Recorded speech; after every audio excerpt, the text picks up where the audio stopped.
Yo, what's really good, people? Welcome back to the channel. In today's video, we're going to talk about the top movers and fallers. As always, I've sold one stock, so I'm going to give you my thoughts and feelings around that.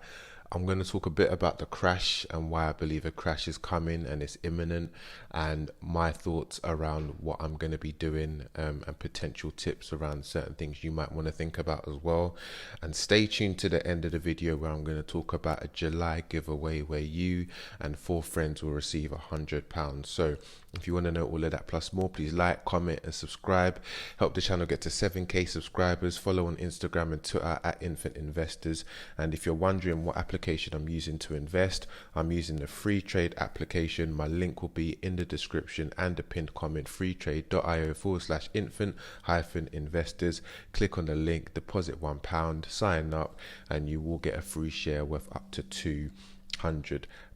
But first, let's get straight into the top movers of the week. And the first top mover to talk about is a new top mover, which is always good and always nice to see, and that is PayPal. So PayPal, you can see here, has gone up 0.36%.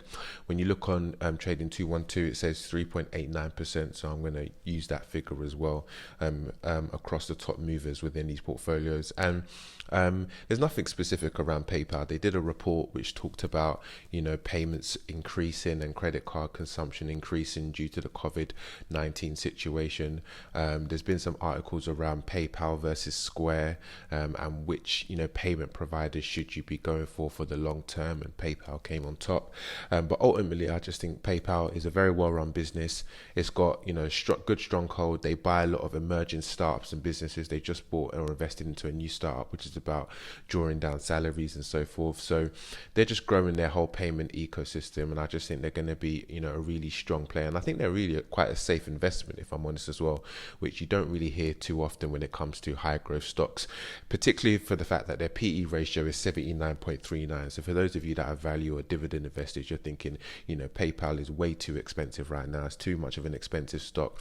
But this company is a profitable business. Their profit margin is around 13%, and it continues to grow on a quarterly basis and on an annual basis as well. So to be honest, for me, it feels like a safe investment. It feels like one of the safest growth stocks. I mentioned it when I bought it, that their balance sheet was absolutely phenomenal in terms of their assets versus liabilities. And so it's something that I'm happy to continue investing in over the long term. I do think with stuff I'm going to talk about later in this video, in terms of the dip and the drop or the crash or the pullback, correction, whatever you want to call it, the market is going to probably go a bit bearish over the second half of the year, which I'm going to talk about a bit later. So I do think PayPal will probably still be affected. They probably might have a bit of growth, but it will probably be muted at certain points. However, when we're talking about long-term holdings, PayPal is definitely something that I'm happy to continue holding. So that is the first top mover. The second top mover to talk about, which we talk about week after week, I think I'm going to just have to ban talking about this. I received a DM like, Curtis, stop talking about Shopify, it's hurting my feelings. I sold too early, man. So I'm sorry, doggy. Listen, we're not going to talk about Shopify too tough, to be honest. Obviously, you can see that this week it says 0.57%, 212 says 2.96% this week. I think with the whole COVID and pandemic situation potentially re-emerging, people feel that we are opening up too soon. There are more cases that are increasing in all over the world now. So before it was just US, Texas, Brazil, and a few other spots. Now it's actually emerging in different parts of Europe and other places around the world. I think that's concerning people, that we're in for a second dip. And if that happens, then I think Shopify had a meteoric rise, along with Zoom, along with Slack, along with what I call pandemic proof businesses, and I think that's potentially going to continue. I do think Shopify is going to hit the $1,000 mark. I don't know when. It may not reach it by the time this next dip comes in, so that might be an opportunity for some people.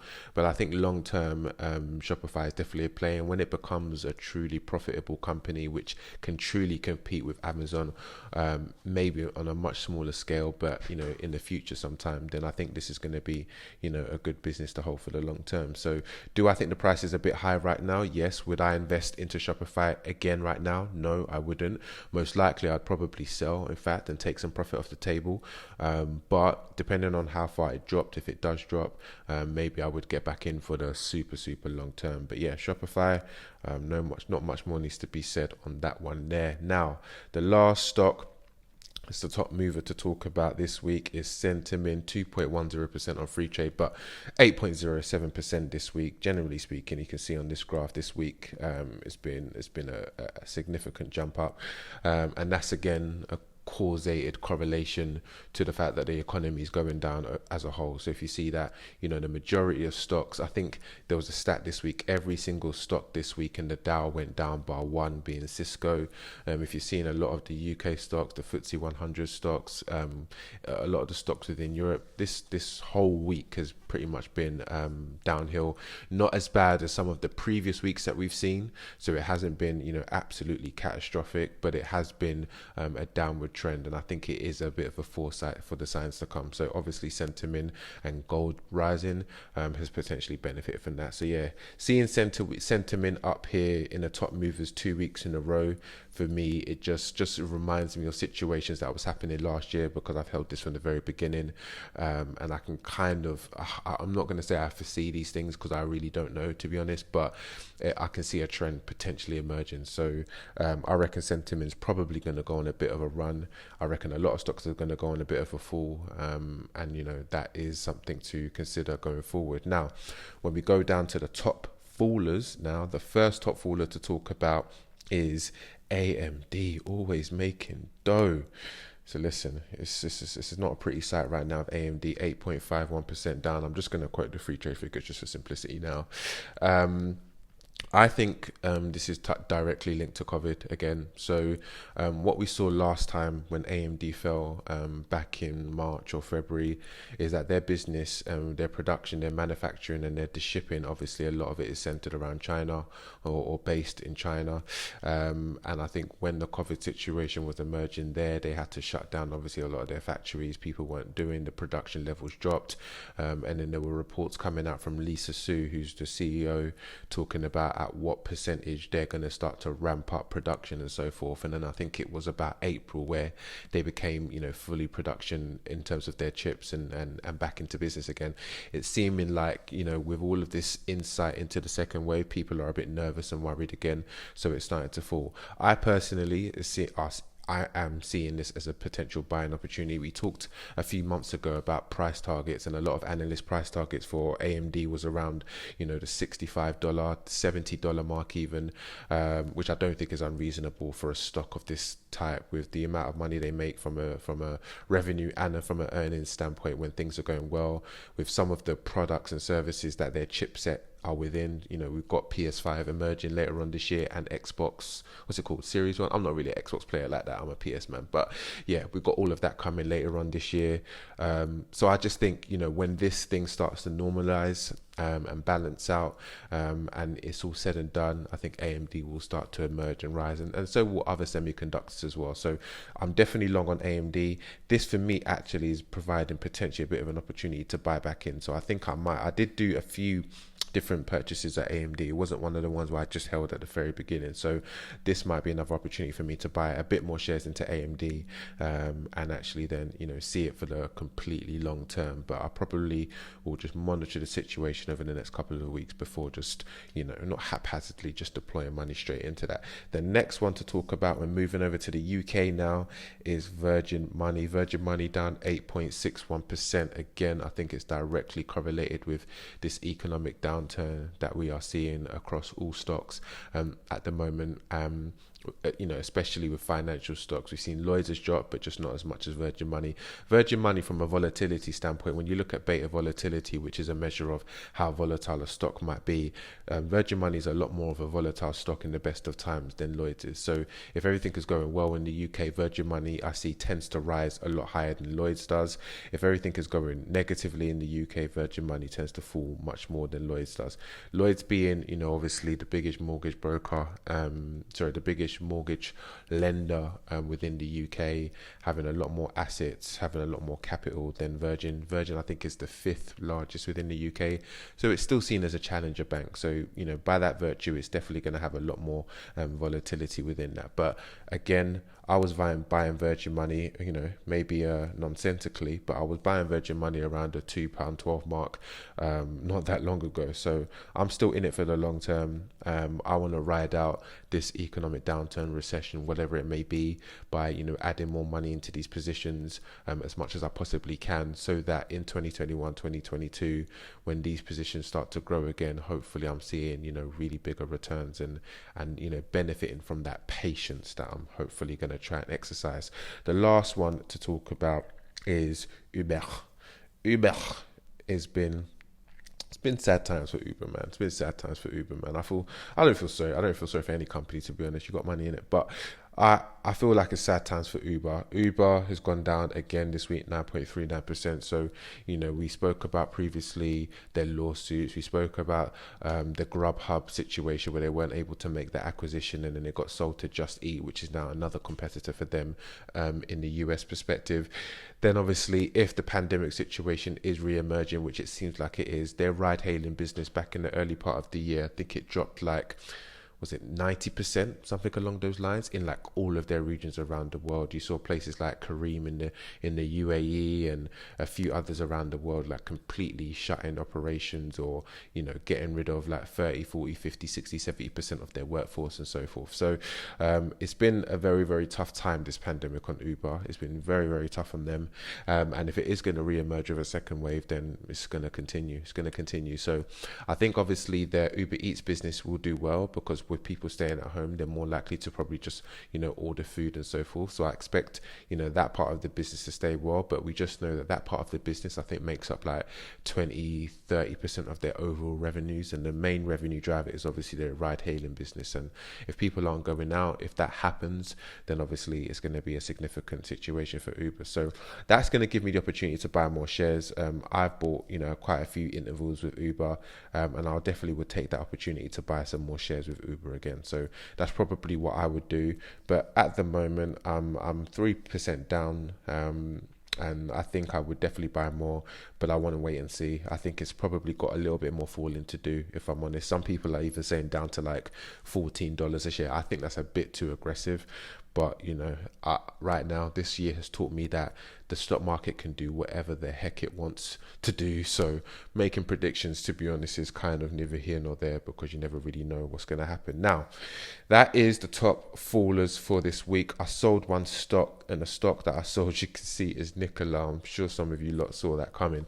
Why did I sell? I pretty much sold for the same reason I bought, if I'm honest. You can see here that I made a little bit of a profit. So obviously I bought at £343, I sold at £349. So yeah, I made a fiver, a quick fiver. But listen, I sold for the same reason that I bought, to be honest, based off a recommendation. And one thing I learned about myself in this whole process is that I'm not good with recommendations. I'm not good with people telling me what stocks to potentially buy or sell, and I'm not good with holding something that I haven't personally done the research into myself. I'm pretty OCD. I like to live and die by my own sword, and what I mean by that is, if I make a bad decision, I don't mind taking the consequences. Like, do the crime, do the time. If I do something bad and the consequences happen from the back of that, I will firm it, you feel me? But when it comes to taking someone else's recommendation and then things potentially don't go so well, then I don't feel comfortable with that, obviously. And also, if things do go well, then it's all a bit luck, really, and I'd much rather be in control. Now obviously everyone's different. Some people might trust certain people recommendations. A lot of you see my videos as potential recommendations. As much as I tell you guys this isn't advice or recommendations, the amount of messages I get saying should I buy Centum, should I buy Shopify, should I buy Uber, should I buy Virgin Money, should I buy this, or I bought this because you have it and it's done well for me, etc., etc. So you might see it as recommendations, and you got to take that on your chest the way you want to take it. But me personally, I don't really like taking recommendations. So I've decided that I'm still going to go with a 0 to 5% speculative part of my portfolio being in punty, kind of high risk but potential high reward stocks that I still believe in completely. But I'm just going to choose and select which one of those ones for myself. So luckily I didn't lose any money with this.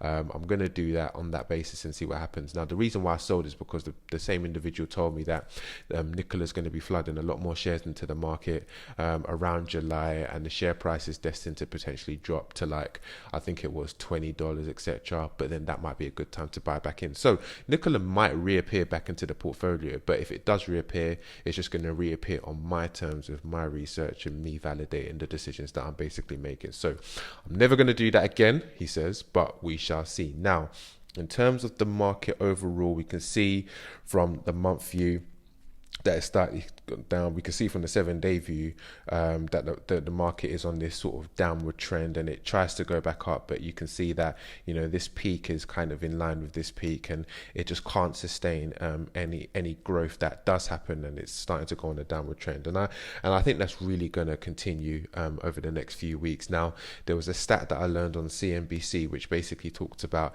the second half of the year. It analyzed basically all of the years where the first half, H1, was down, and then it basically said what the average rise or average fall for the second half of the year was, and it was around 0.71%. So what that's basically saying in layman's terms is, for any year where there's an economic downturn or where stocks are at a lower level than they were in January by the time it's June, then for the second half of the year, the average increase for that year is 0.71%. Now, obviously, there's 85,000 stocks in the market. You've got commodities, you've got this, you've got that. So it all depends on what you've bought, when you've bought it, how, you know, that's going to actually affect you. But I think what that's really telling me is that there is not that much reward for the amount of risk that potentially is going to happen over the second half of the year. And when I look at certain data points, such as, you know, 31st of July or around the end of this next month, we're going to probably get some economic data, which is going to be talking about everything from mortgages through to GDP, through to, you know, what's going on with you know, quantitative easing. Maybe that's even going to potentially take a hold. I think there's probably a lot of negative news potentially coming over the next, you know, few months, which I think is going to be interesting for all of you guys to potentially experience. I've said consistently over the last couple of months that I genuinely believe we're going to go into a technical recession, and I do genuinely believe there's going to be a fall. What that might mean for some of my portfolio means I'm going to have different behaviors for different types of stock. So for certain stocks that's already in the red and just been sitting in the red, I'm not really worried or concerned about them. I probably will just be adding a lot more to those positions. For some of the ones in the green, I might be selling those positions, just taking a bit of profit on the table, sitting it out, waiting until it falls, and then obviously trying to get back in. Now, that's obviously the whole timing approach, but to be honest, I think there's going to be an element of predictability with some of these, whereas other ones are going to be a lot less predictable. With some of the other ones in the green, I probably will just keep it and let it fall down and just buy more when it falls down, to be honest, and not go through the hassle of selling it, because, you know, the percentage of green is like 20% or whatever. It's not something that I need to, you know, really try and trade it almost, versus 191% is a very different situation. So I might just, you know, be a bit different in terms of my behavior there. And, you know, some other stocks might just get sold and never reappear completely. I think I'm going to take each stock on a case-by-case basis. But I think, you know, to be clear, am I going to sell everything and sit out? No, I don't believe in that. Also, I believe you should be in the market. And I do believe that economic crashes and economic downturns is probably the most significant opportunity to become, you know, wealthy in the next 3 to 5 years that obviously succeed that. But I'm also not going to be buying everything in lump sums and going gun-ho and going like too aggressive. I've learned from some of my aggressive plays earlier on, and I definitely need to be a little bit more measured and a bit more balanced with my approach. You know, I might go back to just dollar cost averaging and literally just putting in, you know, 50 quid every stock per month or something like that while it's happening and while I figure out what I'm going to do. Anyway, I'm going to be doing all of that figuring out. But like I said, I think by the 31st of July, I think we'll probably get some announcements. That's my date where I feel like we will know, you know, what's going to be, what the trend of, I guess, H2 is gonna really look like.